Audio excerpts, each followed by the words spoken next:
What's up, everyone? I'm very excited for today's video. Today's video is going to be on this 1989 Buick Reatta. This has got to be one of the nicest Reattas left in existence. And today we're going to check it out.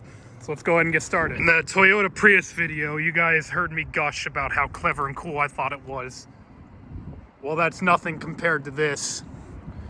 You see we have the signature 80s pop-up headlights, and I would show you the headlights popping up, but unfortunately I can't because this headlight unfortunately is broken.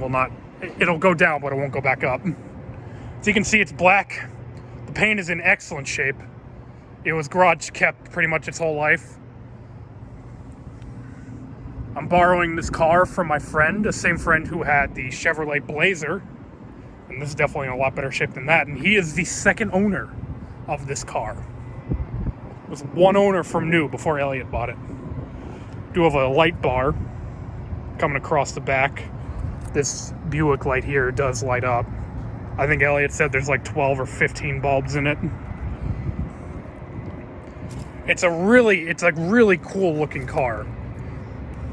If I remember correctly, the story with the styling of this car is that Buick wanted a car that was styled by Pininfarina. And then Pininfarina was like, no, we're not going to style a car for you. And then Buick was like, well, screw you. We'll do it ourselves. And they did. And this is what they came up with. And it's so cool looking. I love it.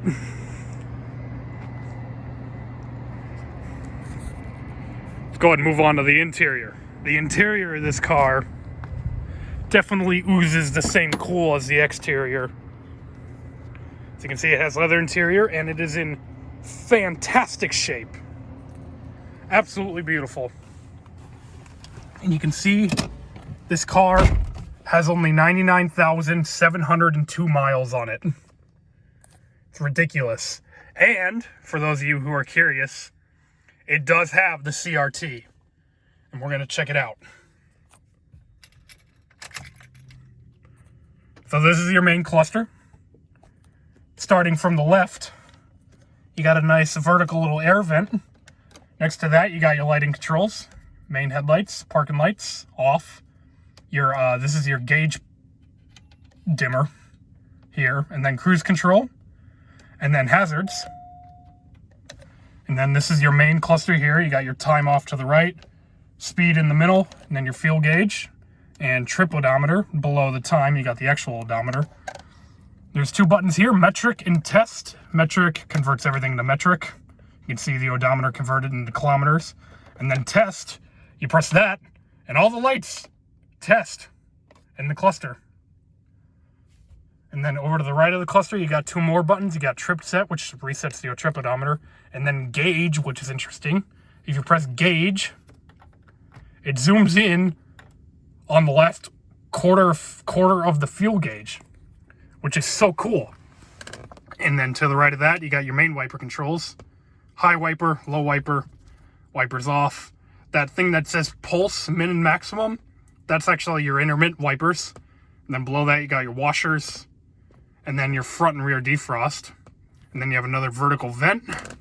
And then this is the CRT.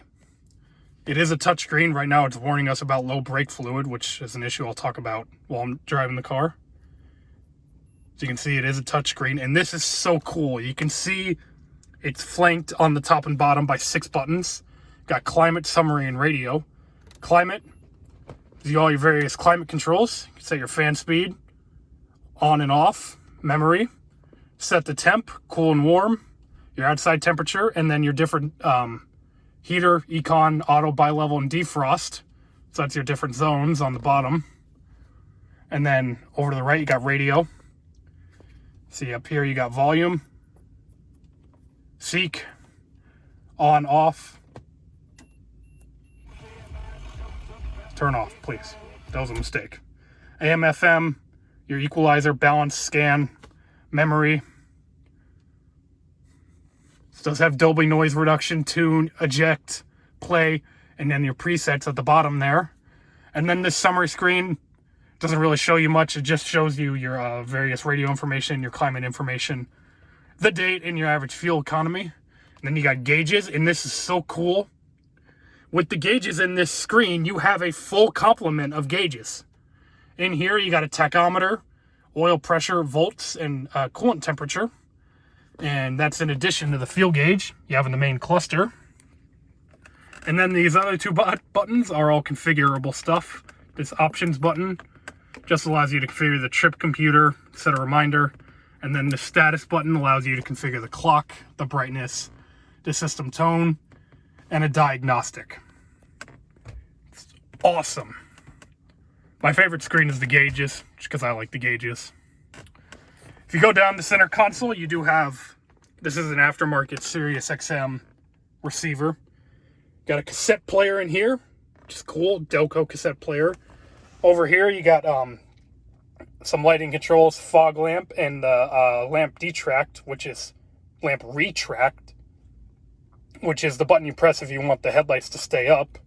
Then below that, you got the shifter, which is interesting not only because it shares the exact same shifter with my little sister Chevrolet Cavalier, but park and reverse are all spelled out, and everything else is just abbreviated, and it's all squares, which is entertaining. Then below that, you got the window switches, which are just these two little silver slivers, and then the mirror controls, and then below that is the ashtray, cigarette lighter. And this cigarette lighter is just so awesome. Just look at it. I love it. The whole center console is also covered in this like wood effect plastic, and it looks pretty nice. And then here you have an armrest, which does open. And there's cassette storage in here, and the cassette storage does come out. And I believe that's the remote for the AM/FM, not the AM/FM, the Sirius XM receiver.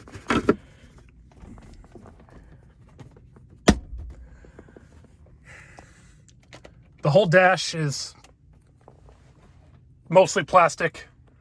You do have a glove box in here, which is small, has these little cutouts for kind of sort of drinks. And in here you do have the trunk release and the fuel door release, and then another vertical vent. The glove box is real nice and easy to close. The door panel, the door uppers are a soft touch, and then you have some nice trim. All the switches are flanked in metal, including the door handle. And then this strap here is what you use to pull the door closed, which is cool. And then your power seats are on the door, which is cool. And I'll show that on this door. But the power seats, that top switch is tilt. The middle one is forward, back, up, and down. And then I believe this bottom one is also tilt. Both the tilts do the same thing, which is interesting. Then you got a door handle, your lock and unlock, and then your lock right here. And then the same strap you have on the other side. Very cool. Now there are some more storage solutions in the back, and I will show you guys those now.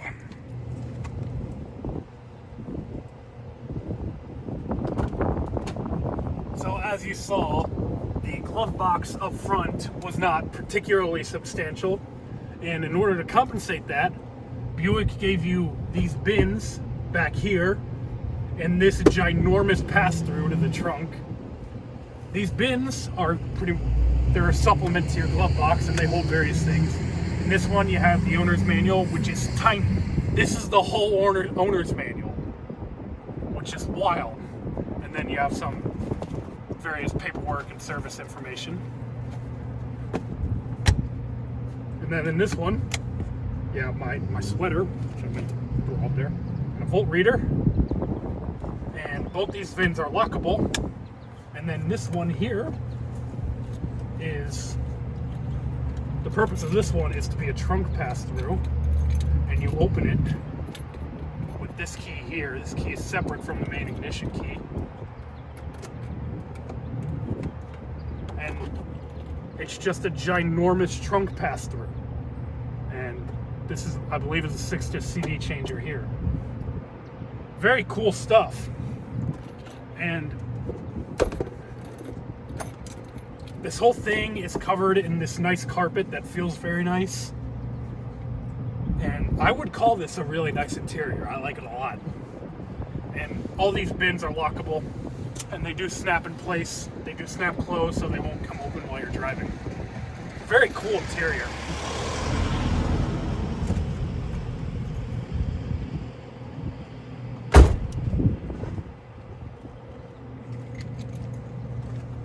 Speaking of the trunk, in order to get into that, you stick this key, the same one to open the pass-through, in this little hole here. And you twist it to the right to open it. You can either do that, or you can hit the button in the glove box, or you can use the button on the key fob. And it does have lift support struts. You can see this really gorgeous black paint on the bottom of the trunk lid. And you can see the trunk is fairly sizable. It's not full of junk, with the exception of a couple rags. Some brake fluid. And then you got this piece of trim back here. This is supposed to go on the driver's side door, but a shop that this car was at snapped it off and they just put it in the trunk, which is unfortunate.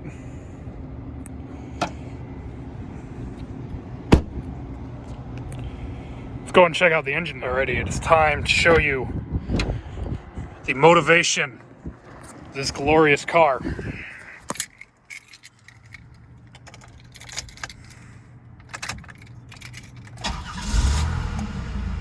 This thing starts up so well. Release.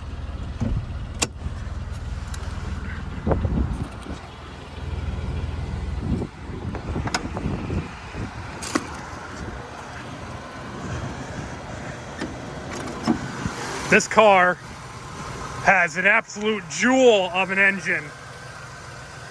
3800 Series 1 V6. It's definitely not a cool engine. I wouldn't consider it interesting, but it's durable, it's powerful, it's cheap, and it's awesome. See that this engine bay is massive. It looks like they could have fit a V8 in here. And maybe that was the plan at the beginning.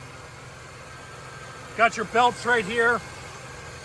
All your fluid checks are snapped. There's a battery right there. Got an engine mount right here.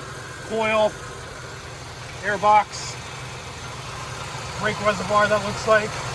Trans fluid dipstick, power steering, I think. Radiator cap. It's a very neat engine, really clean in here.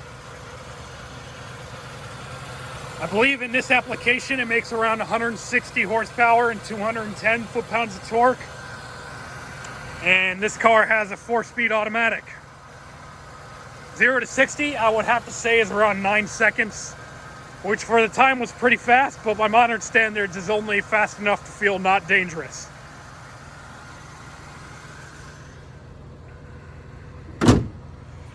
Well, let's go feel that now, because all that's left to do now is to go drive it.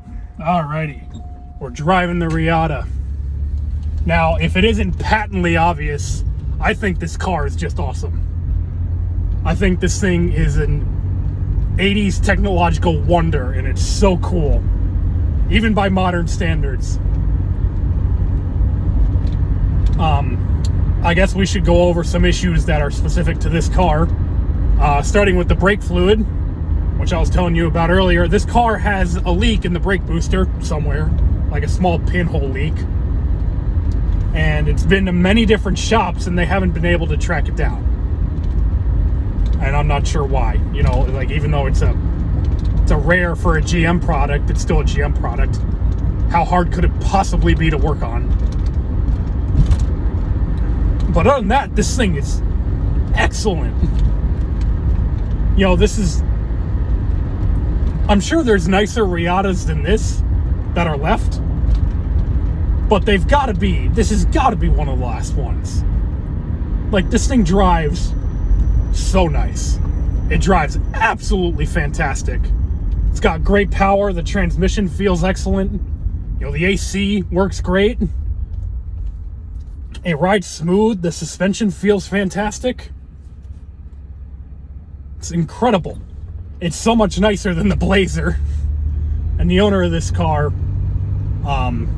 he was telling me he has to commute to Fairburn, which is 35 minutes one way.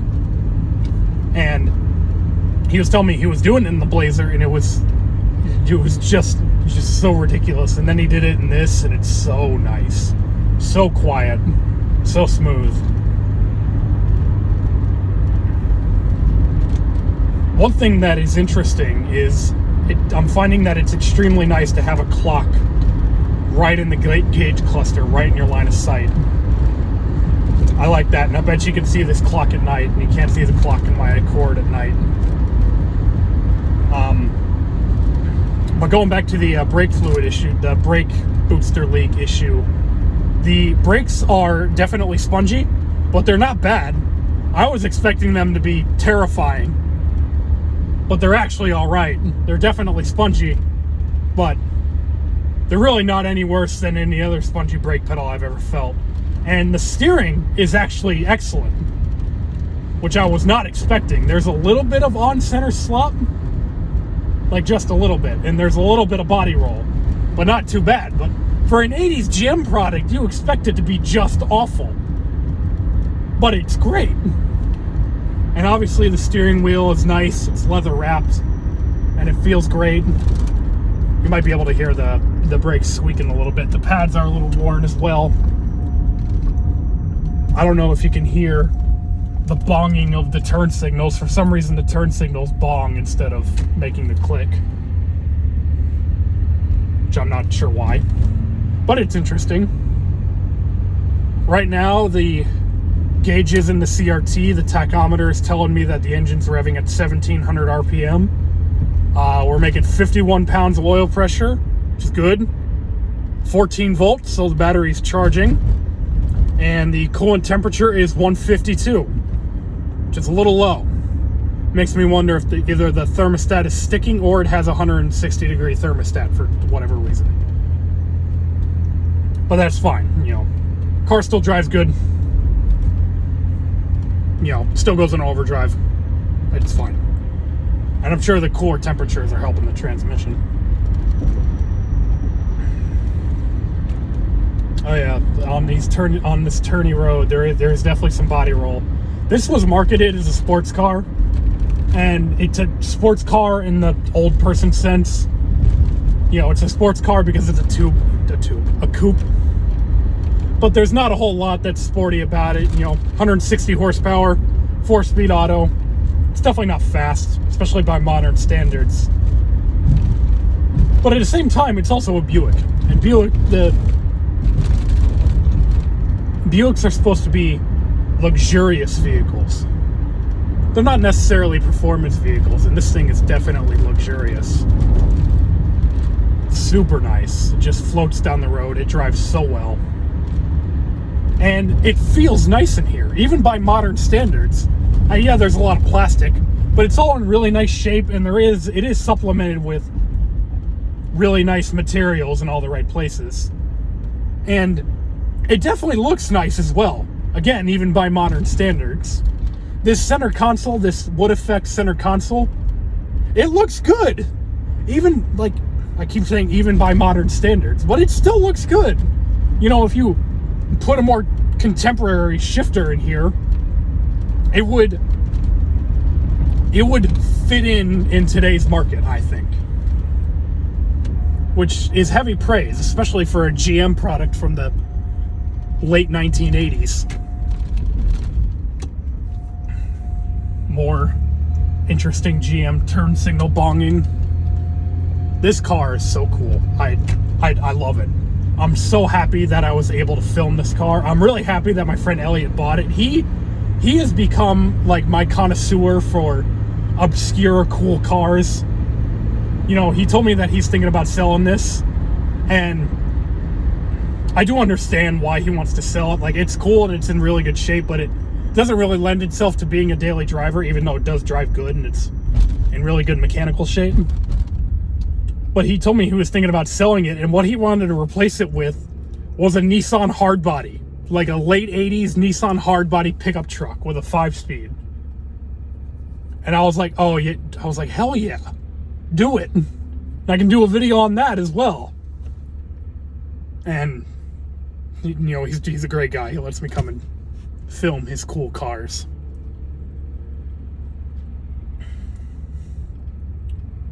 But yeah, I know I've said it like 500 times, but this thing is just so cool. And I guess we should talk about the power before we finish off this video. And the power is definitely adequate. You know, like I said, 0 to 60 in 9-something seconds. It's not fast, especially by I keep saying by modern standards. It's not fast, but it's definitely enough to, you know, make you feel confident that you can. It definitely keeps up with traffic just fine. And the engine doesn't feel stressed either. You know, it makes a lot of torque, and it makes that torque down low. So it definitely feels adequate. And with that being said, I hope you guys enjoyed this video. I definitely enjoyed making it. I will see you guys in the next video. Thank you for watching. If you like what you saw here, please subscribe. My goal is to have 1,000 subscribers by the end of the year. Go ahead and take care, guys. I'll see you again soon.